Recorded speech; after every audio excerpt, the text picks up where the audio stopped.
Thursday night. Going to be operating on my M1 MacBook Air momentarily, which is very exciting because I've never opened up a Mac before. Tinkered inside many Windows computers, including the one right next to me, but first time for the Mac, surprisingly. I am going to be trying to fix what I think is a dead USB port on this wonderful, wonderful computer here. Despite Apple making amazing hardware, this one in particular has a critical design flaw. The critical design flaw being it has just two USB-C ports. And on mine, I believe one of them is dead because nothing happens when I plug anything into it. So rather than take it to Apple and pay them hundreds of dollars to try to probably do the same thing, I'm at least going to try to just fix the USB-C board that's connected to the everything else inside of it first. iFixit has a guide, which I'm going to be following to try to do this, and we'll see if we can get it working or not. So for reference, the one that is not working is the bottom port. It is dead. Let's see. We've got the MacBook Air guide for replacing the USB-C port pulled up on iFixit's website. So just to start, I'm going to switch out my laptop for a second and get some tools to make my life slightly easier replacing this, hopefully. What does iFixit say we'll need? We need the part itself. I'll put it in here somewhere. I think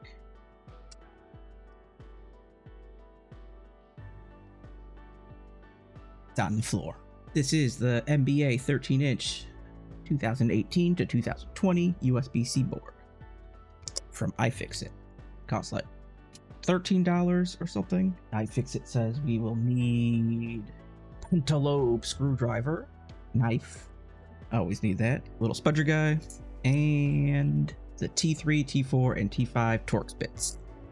Got a fun little magnetic thing to keep everything nice and tidy. So I'm sure those screws are going to be normal size and not microscopic at all. So the first instruction, I'm just going to go through their instructions step by step and see if I can fix my own. So the first step is to actually disable a feature on Macs. So I'm going to go ahead and do that really quick. Okay, so it says before starting this procedure, you should disable your Mac's auto boot feature. Auto boot powers on your Mac when you open the lid and may accidentally be triggered during disassembly. Use this guide to disable auto boot. I already had that link open here. How to disable auto boot. The auto boot feature powers on your laptop as soon as you open the lid, so it should be disabled before undertaking certain repairs. Auto boot can be found on your 2016 and newer MacBook Pros and 2017 and newer Retina MacBooks. This guide will walk you through the process of disabling auto boot and re-enable it when your repair is complete. How to disable auto boot. Launch the terminal. Launched. Copy and paste the following command or type it exactly into the terminal. Sudo nvram auto boot equals $00. All right. Sudo nvram auto boot equals $00.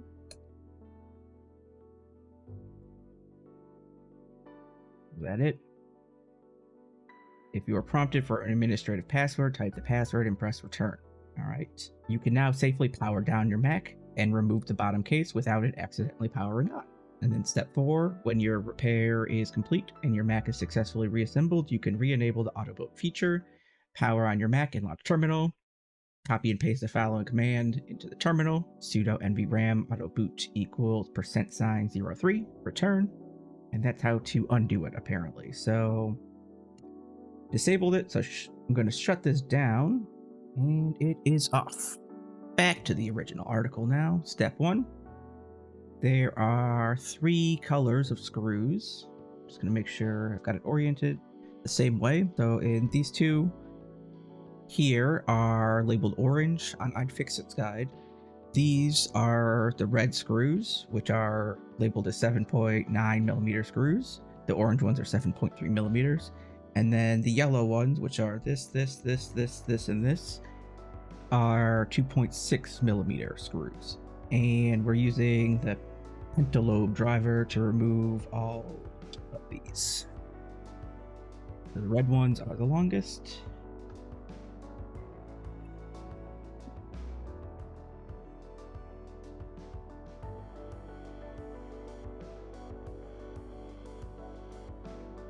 I think I have the pentalobe one.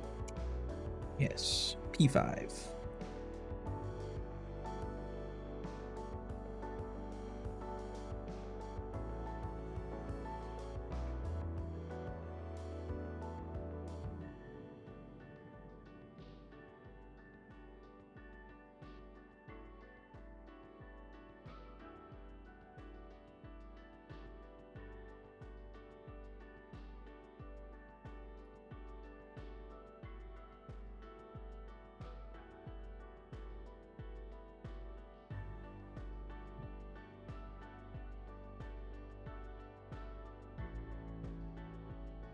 And then the two orange ones in the corner are a little bit smaller.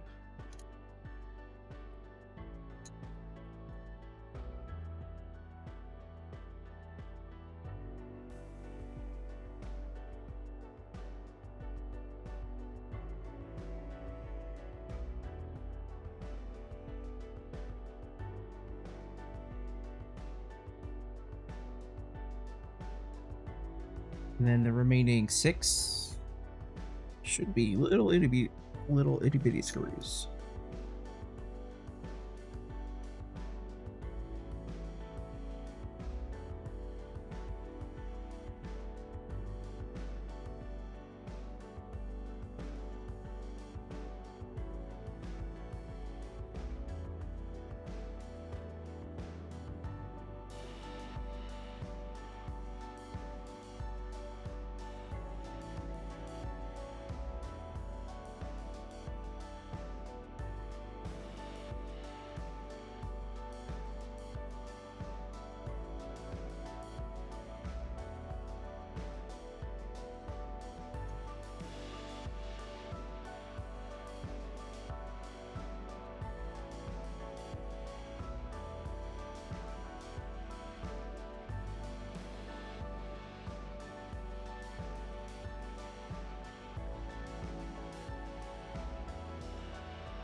Step 2, remove the lower case. Wedge your fingers between the display and the lower case and pull upward to pop off the lower case. Remove the lower case. To reinstall the lower case, set it in place and press firmly to engage the 2 hidden clips. So I need to get it here. Is this where it wants? Yes. Be gone. Wow. Mac motherboards are extra. What am I doing here? All right, we got the case off. Disconnect the battery. Where is the battery? Using the flat end of our spudger to pry up and unlatch the metal locking arm on the battery connector. Where are you? Looks like this guy right here. Lift straight up. Lift straight up on the metal locking arm to pull the battery connector out of its socket on the logic. All right. Step 4. Disconnect a USB-C board. Using the T3 Torx driver to remove the 2 1.4 millimeter screws securing the USB-C connector cover. So it's this guy right here that they're talking about, these 2 screws on this silver plate. T3, this one.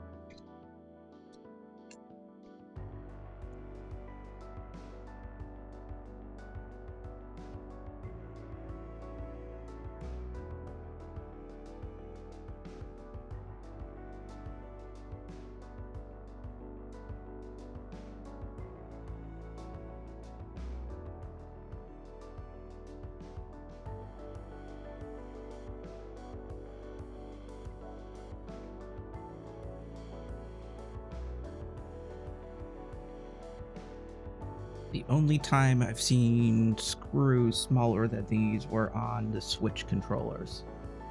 Pray you never have to take one of those apart.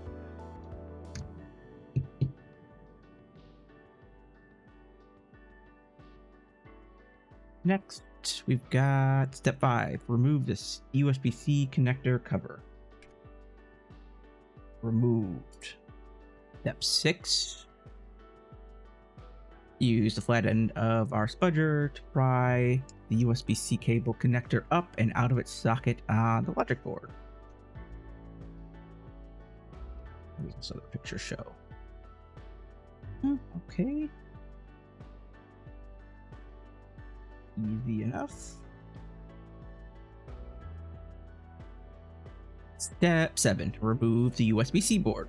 Use the T5 driver to remove the two 2.9 millimeter screws securing the USB-C board. All right. This is my T5 bit. And the screws that it wants me to remove are these two right here.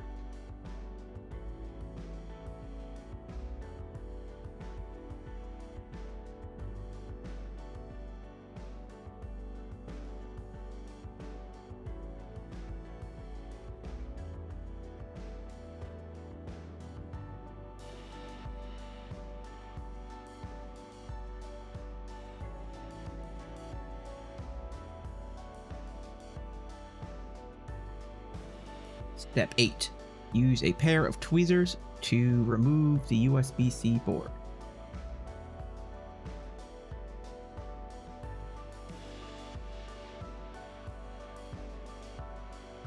Now we just work in reverse. Here's our new one. Like I said, you're going to need a knife. This board just kind of bends in there fairly easily. We use our T5 bit again, I believe, to put those two screws back in.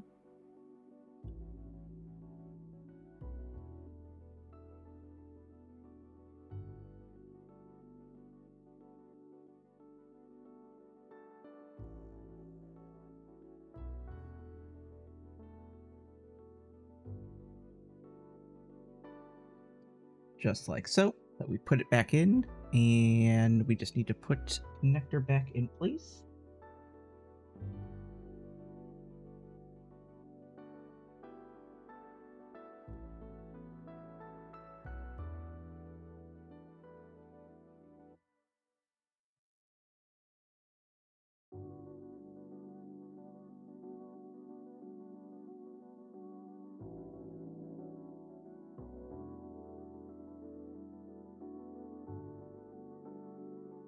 Now we need the T3 bit to put those really tiny screws back in place.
All right, the connector cover is reinstalled, as is the USB-C board. It's reconnected. Now we're going to reconnect the battery.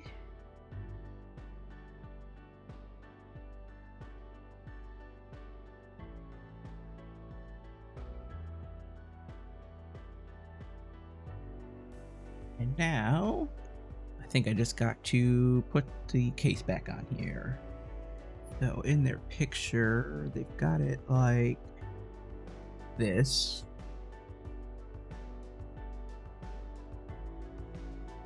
Set in place and press firmly to engage the two hidden clips underneath. You should feel and hear them snap into place. These clips? Wow. Never seen that kind of part before. Clips designed just by Apple.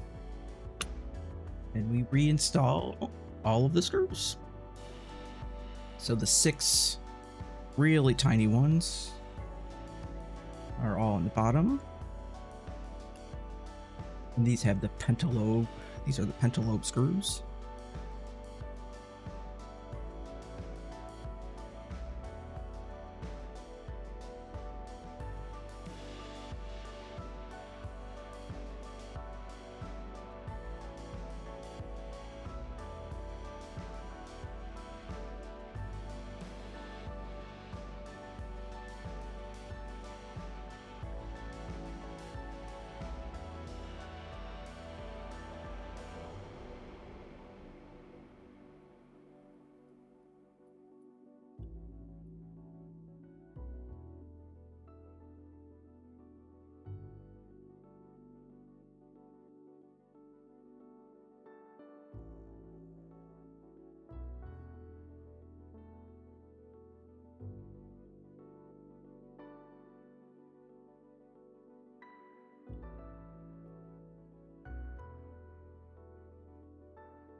These guys go in the corners. They're the orange labeled screws.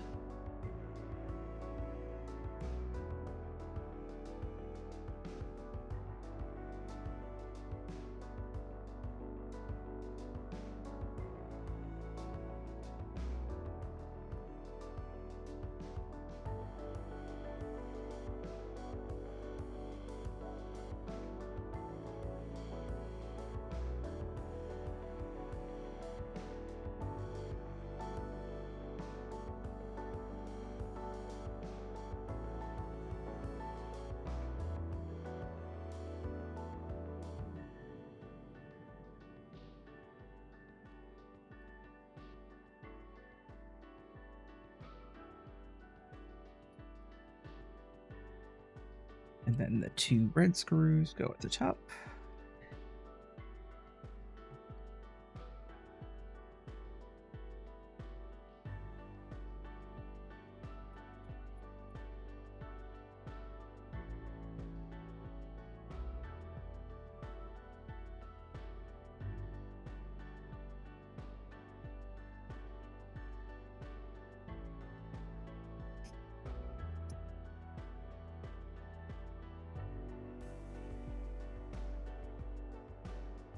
No parts left over. That's always a good thing. Let's see. Moment of truth. Will it boot?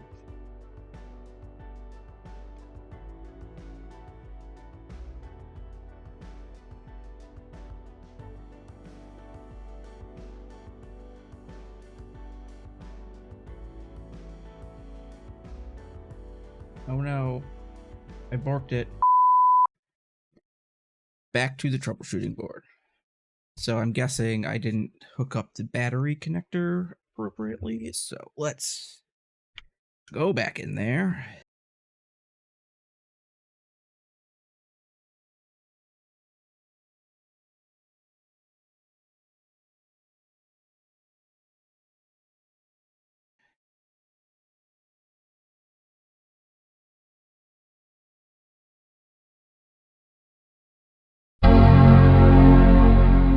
Okay, I didn't actually break anything. I just was dumb and didn't fully connect the stupid power adapter back from the battery. So I just reseated it, popped it in, and held the power button down for a few seconds, and it came back to life.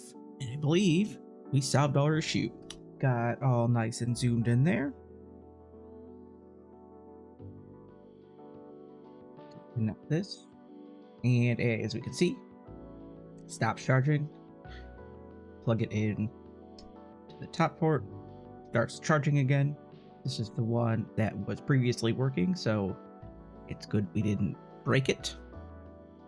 If we disconnect it, plug it into the bottom port here, boom, fixed. This is the bad part. If you look closely at it, which I will take better pictures of when I could access my better camera, but this guy, which was the dead port, the one connected to the dead port, it looks like it's like fried. There's like a little bit of electric smoke that was released. Looks like a little charred between some of the connections there, so kind of explains why it was dead, I guess, and not working. I'm very happy that I got this to work again, and I'm very happy that it was very cheap to do. So yeah, if this was helpful to you, please like, comment, subscribe, slap the bell, do all the stuff.